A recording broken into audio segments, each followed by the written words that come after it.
So hi guys, మన students కొంతమంది కొన్ని డౌట్స్ అనేది అడిగారు. డౌట్స్ అనేది నేను ఎక్స్ప్లెయిన్ చేస్తాను ఇప్పుడు. అండ్ ఇక్కడ కొంతమంది చూసుకుంటే డౌట్స్ ఏంటి అంటే ఎవరికి ఉద్యోగాలు పోతున్నాయి, ఏ డొమైన్స్ వాళ్ళకి ఉద్యోగాలు పోతున్నాయి అనేది టాపిక్.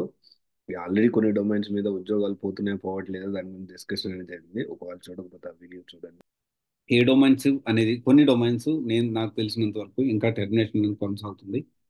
అండ్ ఇప్పుడు తెలుసుకోవాల్సిన మనం ఇంకొకటి విషయం ఏంటి అంటే చాలా మంది అసలు ఎందుకు కొనసాగుతుంది, ఇంకా టెర్మినేషన్ ఎందుకు కొనసాగుతుంది అంటే సో ప్రజెంట్ ఉన్న సిచ్యువేషన్ బట్టి టెర్మినేషన్ అనేది చాలా వరకు వన్ డే ఓవర్లాప్ ఉన్నా కానీ మన వాళ్ళు ఎలా ఉన్నారంటే కంపెనీ నుంచి తీసేస్తున్నారు. పిఎఫ్ ఓవర్లాప్ ఉన్నా డ్యూయల్ ఎంప్లాయ్మెంట్ ని అసలు యాక్సెప్ట్ చేస్తలేరు.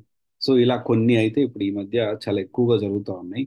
అండ్ టెర్మినేషన్ ఎందుకు కొనసాగుతుంది అంటే due to cost cutting and ఏంటి అంటే చాలా పర్ఫార్మెన్స్ ఇష్యూస్ అనేవి వస్తున్నాయి అండ్ ప్రొడక్టివిటీ అనేది తగ్గుతుంది.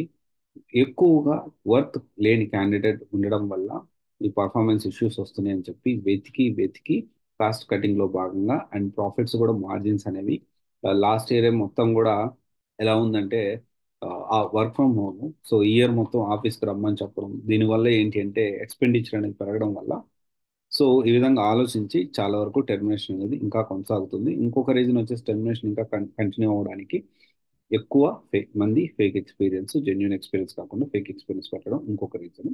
శాప్ బేసిస్ మీద ఉద్యోగాలు పోతున్నాయా? దీని మీద ఉద్యోగాలు పోవట్లేదు, అలాగని రిక్రూట్మెంట్ కూడా జరగట్లేదు.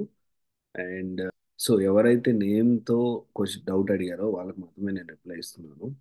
And Pavan Kumar performance testing గురించి చెప్పండి సార్. పర్ఫార్మెన్స్ టెస్టింగ్ గురించి కూడా రిక్రూట్మెంట్ అనేది స్లోగా ఉంది, బట్ టెర్మినేషన్ అయితే నేను ఇంతవరకు దాని గురించిన వినలేదు. టెర్మినేషన్ అయితే జరగట్లేదు. ఓకే. ఎంఎస్ డైనమిక్స్ కూడా టెర్మినేషన్ అనేది లేదు. సో ఈ ఎంఎస్ డైనమిక్స్ గురించి రత్న కేఆర్కే అనే స్టూడెంట్ అడిగారు. అండ్ ఎస్ఏపి ఫికో మీద కూడా టెర్మినేషన్ లేదు, అలాగే రిక్రూట్మెంట్ కూడా అంతగా లేదు. సో తర్వాత వచ్చేసి ఐబిఎం వెబ్ స్పియర్, అసలు దీని గురించి వినడము చాలా తక్కువ వింటున్నాం మనము జ్యోతి. అండ్ అంత పాపులర్ డొమైన్ అయితే ఇది కాదు. కొండలరావు వచ్చేసి ఒరాకిల్, పిఎల్ఎస్క్యూఎల్, మైఎస్క్యూఎల్ మీద టెర్మినేషన్ ఉందా లేదా? There are not. ఎస్, లేదు. ఓకే, టెర్మినేషన్ లేదు. డెవాప్స్ మీద టెర్మినేషన్ చేయట్లేదు. అండ్ రిక్రూట్మెంట్ కూడా బాగా. వర్క్ డే గురించి అసలు చాలా తక్కువ అనిపిస్తూ ఉంది. అండ్ డెఫినెట్లీ మనం అంత మాట్లాడుకోవాల్సినంత పాపులర్ డొమైన్ అయితే కాదు. అండ్ మెన్ స్టాక్ ఎలా ఉంది? సో మెన్ స్టాక్ మీద ఆపర్చునిటీస్ ఎలా ఉన్నాయని అడిగారు.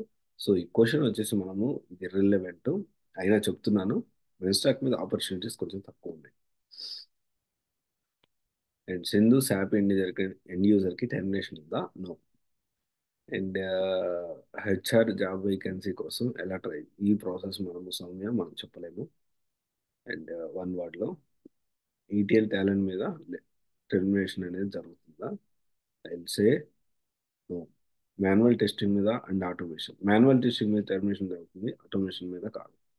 ఐబిఎం మెయిన్ ఫ్రేమ్స్ మీద టెర్మినేషన్ అనేది అంటే ఇది ఓల్డ్ టెక్నాలజీ, సో టెర్మినేషన్ అయితే లేదు.